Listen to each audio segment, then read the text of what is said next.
In a lot of senses, I think I was born to be a musician. I think I was born to express myself through music. I think I was born to use music as a tool, as a driving force to make my mark or say what it is that I've been called to say, to establish my purpose here on earth. And I think I started music first of all by puffing my cheeks and trying to play the 12-bar blues when I was about 5, 6, and it progressed. A friend of mine, and I hate to say this, but it's the truth. A friend of mine, Wrangler wrote to me, stole his sister's piano and brought it to me, and so I started to learn how to play with that. And I hope she's forgiven us now, because look what it's made of me. Yeah. Anyways, I proceeded from there on to play for the Catholic Church as an organist at the age of 9. So I was playing the organ and playing like hymnals and classical pieces and stuff like that. As I progressed.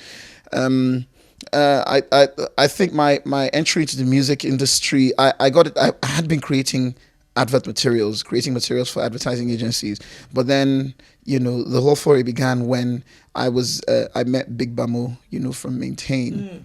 Who decided to give me a chance to, produce some of their songs. And, then I did Catch Cold and a couple other things. And, I Catch Cold. That's correct. Oh. I guess it just started from there. I met Phase of the Plantation Boys. I met a couple other people who just thought, my sound was different at the time. And I yearned for a different sound. I'd heard a lot of music, and I wanted the music that I heard represented, in my country, with our indigenous sound, blended into it. I wanted a certain quality of music instituted into, the system. And there were the likes of Paul Play, Daira, and OJB who were doing that, at the time. So I guess I just rode on their wings and on their shoulders and found my way into the industry pretty much. Now, you signed for Queston Mark. Was that as a musician or as a producer or a writer? I was an in-house producer and writer, yes, with Queston Mark for about a year. It was a very interesting time of my life, quite honestly. Yeah, but that's a time I'm grateful for.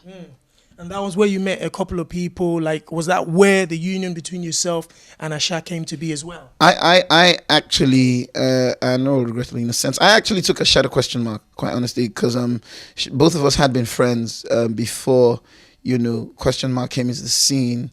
A friend of ours, a mutual friend, Janet, who later went on to become Asha's best friend and manager, introduced us, brought us together. And then Muyiwa Majek, her then manager, was interested in me working with her and all that. So we got together, and then, when Queston Mark came in the scene, it was the next big thing for all of us. So, we literally just scampered there like little rats, looking for cheese.